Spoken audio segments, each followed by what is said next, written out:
하나님 말씀입니다. 오늘은 축복하려는 마음이 가장 큰 축복입니다 라는 말씀 제목으로 함께 말씀을 나누기를 원합니다. 여러분, 나보다 높은 사람 앞에서 서는 것은 두렵고 떨리는 일이 됩니다. 고센 땅에 정착하기로 결심하고 요셉과 함께 전략을 세웠던 야곱이 마침내 애굽의 전체 통치자죠. 사실은 요셉이 애굽을 다 통치했지만 진짜 통치권자는 따로 있었습니다. 바로입니다. 그 바로 앞에 만나게 되는데 이 야곱이 그 바로 앞에 서는 것은 사실은 두렵고 떨리는 일이었습니다. 마치 이러한 거죠. 청년이 대학교 졸업하고 첫 번째 사회에 나가기 위해서 회사에 첫 면접하러 가는 것과 같은 심정이었을 것입니다. 그 정도로 그 권위와 자기의 앞날과 이 모든 것들을 결정할 수 있는 사람이기 때문에 그렇습니다. 바울이 아닙니다.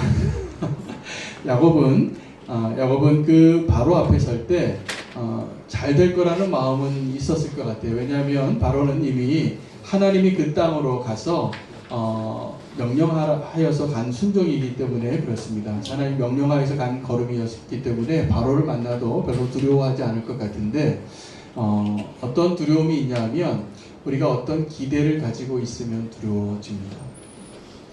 이 야곱은 이 바로 앞에 설 때 내가 어떤 기대를 가지고 있기 때문에 이것이 잘못되면 어떻게 할까? 혹시 이것을 주지 않으면 어떻게 할까? 혹시 우리를 고센 땅에 살지 못하게 하면 어떻게 할까? 이러한 두려움이 있었기 때문에 오늘 그 대화가 중요합니다. 이 야곱과 바로의 대화가 창세기 기자는 의도적으로 조금 더 구체적으로 어떠한 말이 오고 갔는지를 기록해 주어서 오늘 제가 그 말씀 본문으로 삼았습니다. 두 가지 질문을 했습니다. 그런데 두 가지 질문이 이것이죠. 첫 번째는 너의 생업이 무엇이냐이고 두 번째는 너의 나이가 얼마나 되느냐라고 바로가 면접관의 질문이었습니다. 그런데 이 첫 번째 질문, 너의 생업이 무엇이냐라는 질문은 이 야곱과 요셉이 먼저 고센 땅에서 만났을 때 예상되었던 질문이었어요. 그래서 이 요셉이 야곱에게 아버지에게 말합니다. 바로가 아버지에게 이 질문을 할 겁니다. 그러니까 아버지가 정말 고센 땅에 머물고 싶으시다면 우리가 대대로 목축업하는 직업을 가지고 있는 사람이고 양을 치고 이렇게 염소를 쳐야 되니까 왕궁에서 살지 못합니다. 우리 고센 땅을 주시면 이걸로 만족하겠습니다. 이렇게 대답하라고 미리 계획을 했고 전략을 짰고 모범 답안을 준비하고 만난 거죠. 첫 번째 질문은 그래서 잘 넘어갔습니다. 너의 생업이 무엇이냐 그랬더니 야곱이 그렇게 대답을 했습니다. 우리는 목축하는 사람들입니다. 그래서 그런데도 불구하고 이 바로는 그렇게 대답한 야곱에게 더 좋은 것 주라고 합니다. 이 애굽 땅에서 제일 좋은 것을 주라라고 말합니다. 그리고 이렇게 얘기하는 것이죠. 나의 모든 재산을 관리하고 좋은 땅에서 그것을 관리하는 사람을 너희 가운데 능력 있는 자를 세워서 관리하라. 졸지에 이 야곱의 가족은 공무원이 됐습니다. 애굽의 공무원이 돼서 관리하는 공무원이 됐는데 두 번째 질문이 나온 겁니다. 두 번째 질문은 예상하지 못한 질문이었어요. 그런데 이 질문을 하기 전에 야곱이 아주 중요한 메시지를 우리에게 주는데 이 야곱이 바로를 축복했다는 사실입니다. 성경이 그걸 기록하고 있습니다. 오늘 그래서 사실은 우리가 그 말씀을 붙잡고 그리스도인이 이 땅에서 살아갈 때 누구에게든지 축복하는 삶을 살 수 있도록 오늘 이 말씀 붙잡고 우리가 순종할 수 있기를 원합니다. 아멘. 그럼 우리가 누군가를 축복하는 삶을 위해서 부름받았고요. 우리는 교회가 누군가에게 축복이 되기 위해서 하나님께서 우리를 세우신 것이라 저는 믿습니다. 아멘. 이 야곱이 축복을 하니까 바로가 이 야곱에게 두 번째 질문을 합니다. 그냥 생업이 무엇이냐 한 번 질문하고 끝났을 이 면접이 거기서 끝나지 않습니다. 묻는 거죠. 너의 나이가 얼마나 되느냐. 바로가 보기에도 이 야곱이 나이가 꽤 많아 보였습니다. 뭐라고 대답했냐면 내 나이가 내 나그네 길의 세월이 130년이다. 내 나이가 얼마 되지 못하나 우리 조상의 나그네 길의 연조에 비춰보면 얼마 되지 않고 아주 험악한 삶을 살았습니다. 라고 대답을 한 것입니다. 이 대답을 들어보면 야곱이 변했다는 것을 알 수 있습니다. 야곱이 130세를 살았는데 그때는 이 노아의 이전의 시대라서 뭐 오래 살았던 969년 살았던 그런 시절이 아니라 우리랑 비슷한 시절입니다. 그래서 130년 살면 많이 산 겁니다. 아브라함이 100살 때 이삭을 얻었는데 많이 산 겁니다. 아주 노인이 아들을 얻은 거고, 이 야곱도 130살 됐을 때 지금 130살 같은 할아버지라고 생각하시면 됩니다. 그 130살 되는 그 할아버지가 바로에게 축복을 하니까 내 나이가 얼마나 되느냐 물었을 때 이렇게 대답을 했다는 것입니다. 그런데 130살쯤 되면 다 내 밑에 있는 사람들입니다. 100살만 돼도 내 아들뻘이고 10살만 돼도 손자뻘이고 정말 내 아랫사람인데 아주 겸손한 대답을 합니다. 얼마 되지 않았다는 겁니다. 내가 얼마 살지 못했는데 130년 살았습니다. 이렇게 겸손하게 말합니다. 그리고 내가 다른 내 선조들보다, 내 아버지, 내 할아버지보다 대단하지 않습니다. 그분들 더 대단한 사람들이신데 나는 그분들의 은혜로운 청을 읽고 지금 이렇게 삽니다. 대답하고 있는 겁니다. 아주 겸손한 야곱의 모습을 우리가 발견할 수 있습니다. 연세대 김형석 교수님이 책을 하나 냈는데 제목이 그렇습니다. 100년을 살다 보니 라는 책을, 살아보니 라는 책을 내셨어요. 근데 이런 책은요, 아무나 낼 수 있는 책이 아닙니다. 100년 살아본 사람이니까 낸 책입니다. 어떤 책은 어떤 전문 분야의 어떤 전문 지식이 있고 자기가 그 책을 쓸 수 있을 만한 지식과 경험이 있을 때 쓰지만, 이렇게 100년을 살아보니 라는 책은 많은 의미가 있어요. 그렇게 살지 못하기 때문에 그렇습니다. 그런데 그분이 100년 살아보니까 별거 없더라는 겁니다. 그리고 정말 중요한 게 보이더라는 것입니다. 지금 야곱이 바로를 축복하면서 130년 살아보니 라고 말하는 거예요.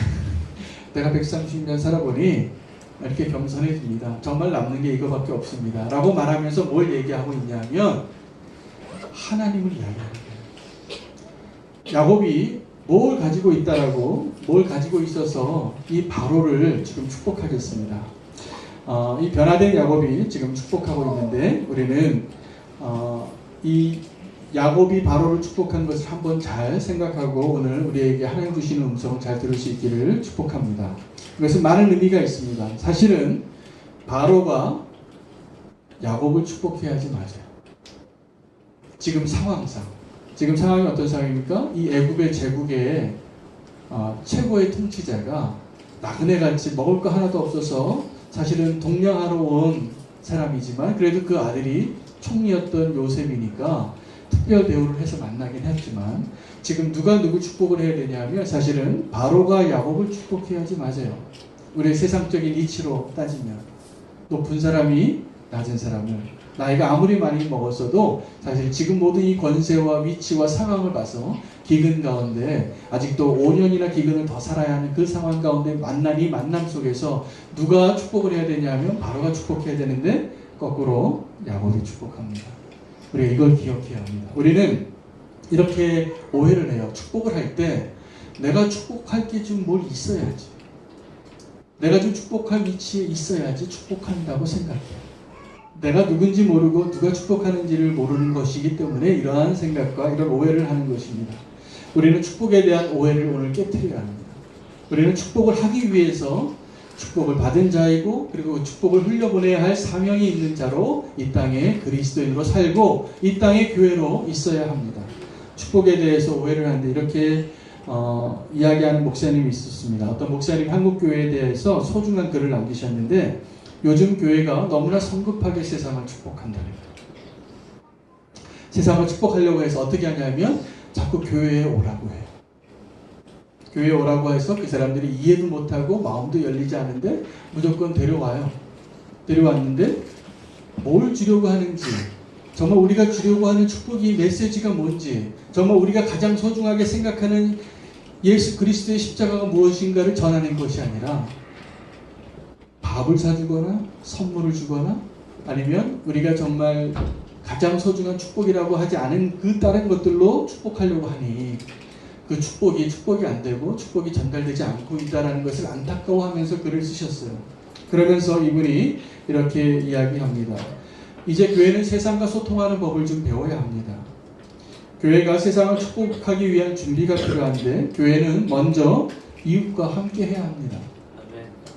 이웃의 가게에서 물건을 사주어야 하고, 이웃의 음식점에서 식사를 해 주어야 하고, 이웃의 행사에 동참을 해 주고 나서 우리 교회 오라고 해야 된다는 거예요.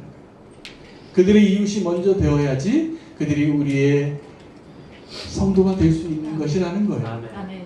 우리는 뭔가 축복을 해주고 싶은데 너무나 성급하게 축복하려고 하는데, 우리가 축복하려고 하고 우리가 주려고 하는 그 축복의 내용도 굉장히 변질되었다는 것을 지적하고 있습니다. 우리가 첫 번째, 오늘 이 야곱이 바로를 축복한 모습을 보면서 우리가 첫 번째 생각해야 될 중요한 주제는 이것입니다. 누가 축복하는가? 여러분, 우리가 이 한국교회 문제점을 지적했던 이 목사님의 글처럼 우리가 이 문제를 보이게 된 이유가 있는데, 그것은 축복을 내가 하려고 하고 있어요. 성도가 이 세상에서 축복하는 삶을 사는 것이 맞습니다. 그런데 그 축복은 내가 하는 게 아니라 하나님이 하셔야 합니다. 선교지에서도 우리가 어떻게 선교를 많이 했냐면 뭘 싸들고 가서 뭔가 자꾸 주려고 해요. 누가요? 내가. 그래서 내가 주려고 하는 그 행위가 때로는 부채춤과 태권도일 때가 있고, 라면 박스일 때가 있고, 솜사탕일 때가 있는 거예요.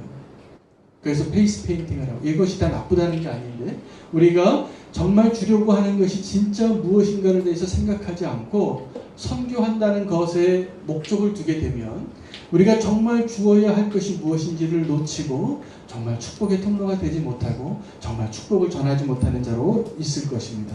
세상의 방식은 이렇습니다. 우리가 선교할 때도 이 세상의 방식으로 하는 거예요. 우리가 당신들보다 조금 더 잘 살아요. 내가 당신들보다 조금 더 경제력이 있어요. 조금 더 빵이 있어요. 돈이 있어요. 그래서 당신이 불쌍해 보이기 때문에 내가 이것을 주고 싶어요. 이게 선교가 아니에요. 그리고 우리가 주어야 할 것이 그것이 아니라는 것을 우리가 알아야 합니다. 우리는 지금 야곱이 바로를 축복했는데, 야곱은 사실은 바로를 축복해 줄 만한 것을 하나도 가지고 있지 않는 자였지만 축복할 수 있었어요. 왜일까요? 그가 가진 것이 오직 하나님밖에 없었기 때문에. 아멘. 그리고 그것이 이 사람에게 가장 필요한 것을 알았기 때문이고, 그것이 이 사람에게 가장 큰 축복이라는 것을 확신했기 때문에 야곱은 바로를 축복할 수 있었습니다. 여러분, 이것을 꼭 기억하십시오. 우리가 세상을 축복해야 되는데 내가 축복하는 것이 아니라 하나님이 세상을 축복하실 수 있어야 합니다. 그것을 위해서 내가 그 하나님의 통로가 되어야 하는데, 그것을 위해서 우리에게 필요한 것은 하나님과 온전한 하나됨이고 하나님과 온전히 동행하는 것이 필요한 것입니다. 그것이 안 된다면 우리는 축복을 오해하고 잘못된 축복을 전하는 자로 열심히 살다가 이게 아닌가 봐 하고 뒤통수를 맞는 날이 곧 오게 될 것입니다. 여러분, 그 하나님의 축복을 온전히 하나님이 축복하시기 위해서는 우리가 하나님을 소유하고 있어야 돼요. 사도행전 3장에 보면 베드로와 요한이 성전 미문에 앉아있는 안진뱅이를 축복할 때 그 순간이 굉장히 중요한 순간이었어요. 우리가 그러한 삶을, 그러한 순간을 날마다 살 수 있으면 좋겠습니다. 그런 사람을 발견했을 때 베드로와 요한은 주머니에 돈이 없었어요. 그런데 그 안진뱅이, 성전 미문에 앉아있었던 그 거지는, 그 안진뱅이는 베드로와 요한에게 무엇을 바랬냐면 동전 하나를 바랬어요. 금이나 은을 바랬는데 베드로는 이렇게 말하는 거예요. 죄송하지만 나에게 금과 은이 없습니다. 그러나 내게 있는 것으로 너에게 주노니 너는 나사렛 예수 그리스도의 이름으로 일어나 걸으라 라고 말할 수 있었던 것입니다. 여러분, 우리가 세상을 축복하기를 원하시죠? 아멘. 그렇다면 이제는 금과 은으로 세상을 축복하는 것이 아니라 내가 그들보다 조금 더 높은 자리에 있기 때문에 나보다 못 살고 불쌍하고 불행한 사람을 축복하는 것이 아니라 그 사람이 누구이든지 그 사람에게 필요한 것이 예수 그리스도라면 내가 가지고 있는 예수 그리스도로 전할 수 있는 자가 되어야 합니다. 아멘. 우리가 무엇을 줄 것인가 생각해 보아야 하는데 내가 가지고 있지 않은 것은 절대 줄 수 없습니다. 남의 것 가지고 줄 수 있어요? 그거는 뭔가가 잘못된 거예요. 여러분, 우리가 세상을 축복할 때 정말 예수 그리스도의 십자가의 그 복음을 전하고 싶다면 내가 복음을 정말 소유한 자로 지금 있는가를 돌아보셔야 합니다. 내가 그리스도가 아닌 다른 것으로 누군가를 도와주고 싶고 위로해주고 싶을 때가 있습니다. 이런 거죠. 어떤 사람이 정말 위로가 필요한 사람이 있어요. 그러면 우리 어떻게 합니까? 가서 위로해줘요. 정말 어떤 사람이 돈이 필요한 사람이 있어요. 그러면 내가 가진 돈이 얼마 되지 않지만 내 지갑에서 꺼내서 얼마를 건네줄 수 있어요.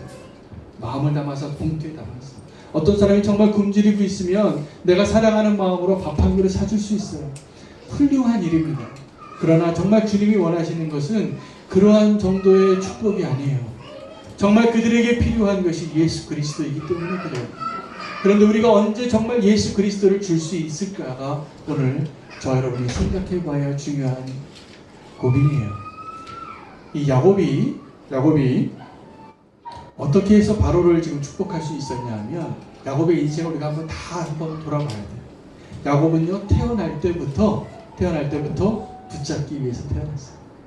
쌍둥이인데 형보다 조금 더 먼저 형이 되고 싶어서 형 발 뒤꿈치를 붙잡고 태어난 동생이에요. 그러니 자기가 쌍둥이를 자랐는데 형한테 마지한테 주는 특권이 뭐라는 것을 자라면서 알게 됐겠죠. 야곱은 그걸 견딜 수가 없었어요. 그래서 형의 장자권을 갖고 싶어서 형이 정말 배고플 때 형이 정말 좋아하는 단팥죽을 맛있게 끓여서 형 이거 한 그릇 먹고 장자권 나한테 넘겨. 별거 아니야. 이렇게 말해주고 뺏었던 동생이에요.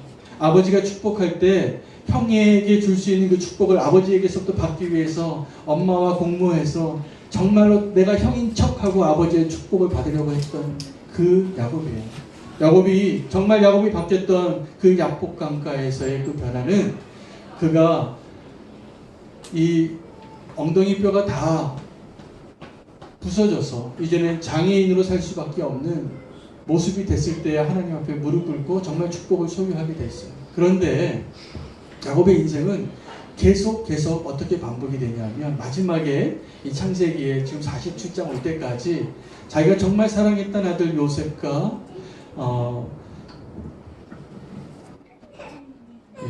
베냐민을 놓지 못해요. 베냐민을 끝까지 내 사랑하는 아들, 그 사람을 놓지 못하다가 그 아들을 놓지 못하다가 하나님께서 그것을 내려놓게 하시는 거예요. 자, 이제 야곱에게 뭐가 남았을까요? 진짜 남은 게 없는 거예요. 정말 아무것도 남은 게 없는 노인이 그 사람이 이제 남은 거는 정말 하나님밖에 없어요. 여러분, 우리가 정말 하나님이 나의 유일한 소유라고 느껴질 때 이 세상을 축복할 수 있는 겁니다. 여러분, 이게 축복의 비밀이에요.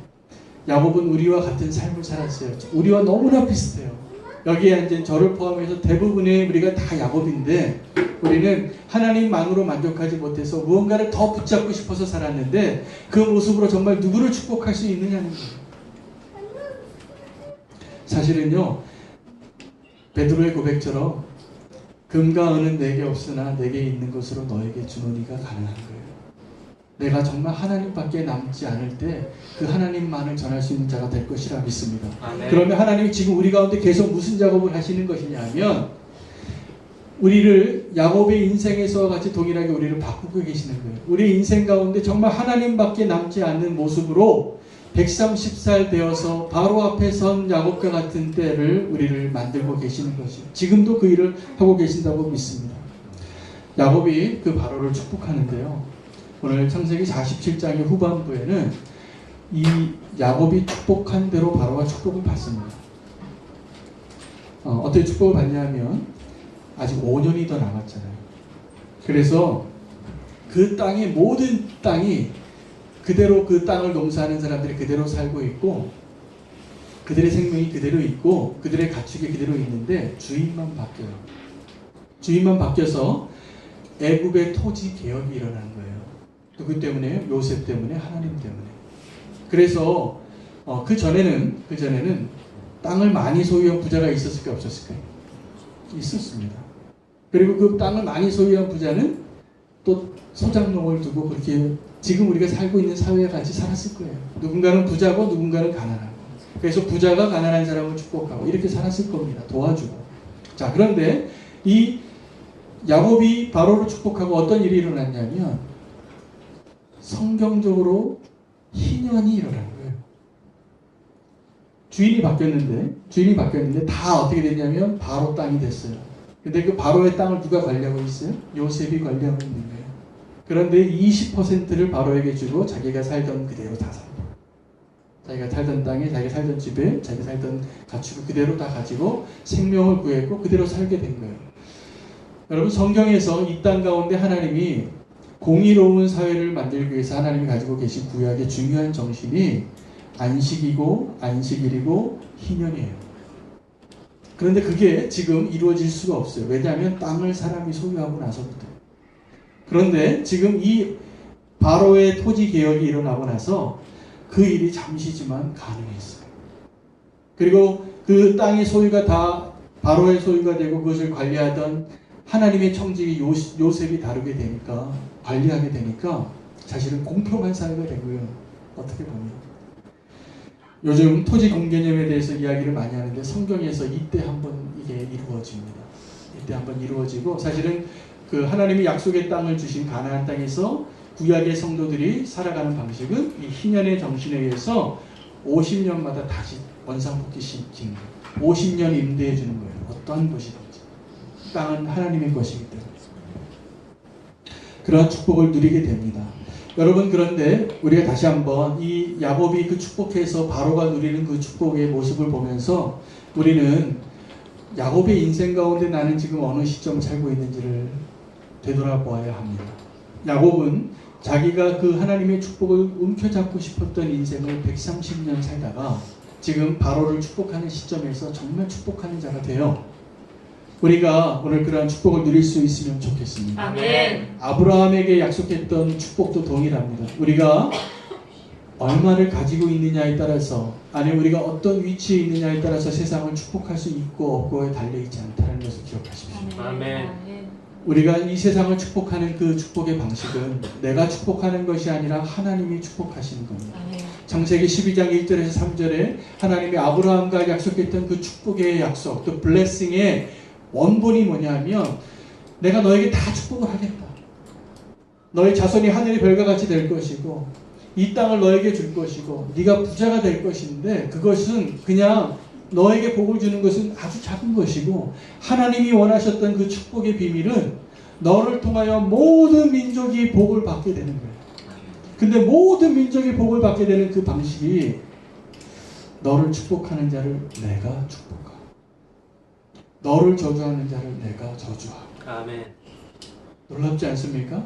우리는 축복을 자꾸 내가 하려고 하는데, 하나님이 원하시는 축복의 방식은 하나님이 축복하시는 거예요.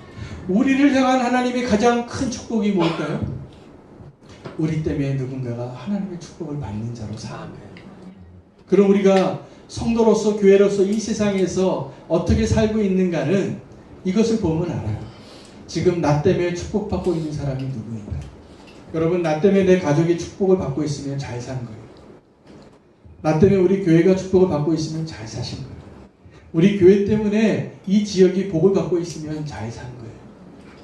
하나님은 그 축복의 존재로 우리를 이 땅에 남겨두시고 심어놓으시고 기대하고 계시는 겁니다. 아멘. 저는 우리는 교회가 앞으로 살아가야 할, 또 앞으로 우리가 나아가야 할 방향과 목적과 모습이 오늘 이 말씀 가운데 있다라고 믿습니다. 우리는 이 세상의 이 세상의 애굽 땅으로 들어간 야곱과 같이 살아야 돼요. 그래서 야곱이 130살 돼서 늙은 이 할아버지가 아무것도 갖고 있지 않지만 바로를 축복할 수 있는 것처럼, 여러분 한번 생각해 보세요. 야곱이 바로를 축복했다면 우리가 누구를 축복하지 못하겠어요? 우리는 그럴 거예요. 아니, 나는 재능이 없어요. 나는 돈이 없어요. 나는 너무 나이가 들었어요. 나는 여자예요. 나는 능력이 없어요. 그것은 핑계가 되지 않습니다. 그것은 하나님의 축복을 가로막는 게 아니라, 무엇이 하나님의 축복을 가로막냐 하면 내가 하나님의 축복을 나 혼자 붙잡으려고 하는 것이 하나님의 축복을 가로막는 가장 큰 장애물이었던 거예요. 야곱이 그래서 130년 걸려요.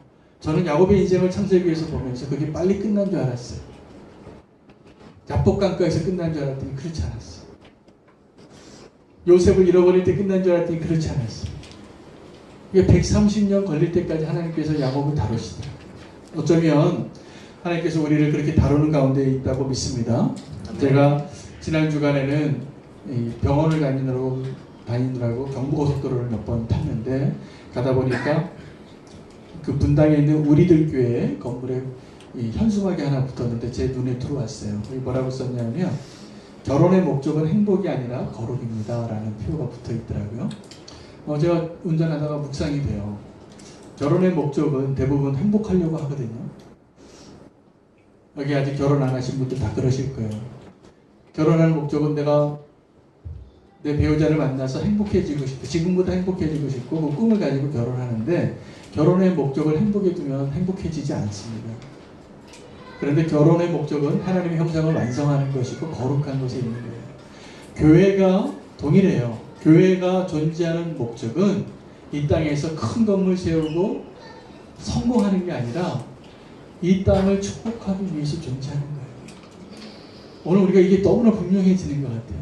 성도가 이 땅에 존재하고 교회가 이 땅에 존재하는 이유는 내가 하나님의 복을 이 땅에 있는 것들로 소유하고 누리기 위한 게 아니라 나를 통해서 하나님께서 축복하실 수 있는 근거고 통로고 유일한 소망이 이 교회인 것이에요. 우리가 그런 교회 되기를 바랍니다. 아멘. 그것을 위해서 우리가 지금 변화가 필요해요. 바뀌어야 돼요. 야곱이 바뀐 것처럼. 지난주에 제가 또 한 집사님 직장을 신방했어요. 저하고 비슷한 연배를 살아가는 집사님이셨는데 신앙 얘기와 교회 얘기를 많이 나눴습니다. 근데 인생을 되돌아볼 지점에 지금 계시다고 나누셨어요. 그러면서 이렇게 얘기해요. 집사님이 저에게 목사님 제가 많이 변했습니다. 이전에는 세상에서 성공하는 것이 내 목표였는데 이제는 이 우리는 교회가 너무 많이 생각이 난다. 그리고 교회에서 찬양 하나 하는데 이 일이 너무나 기쁘더래요. 아마 누군지 예상이 가실 분이에요. 제가 하는데 이 집사님과의 대화를 하고 그날 돌아와서 그런 생각을 했어요. 이 집사님이 지금 하나님의 손길 안에 계시구나. 야곱처럼 130년 살지 않아도 지금 하나님이 지금 50대 이 역사를 이루고 계시는구나. 아멘. 그래서 너무나 제가 감사했어요. 저는 우리 교회 성도님들이 다 이러한 변화 가운데 있기를 축복합니다. 아멘.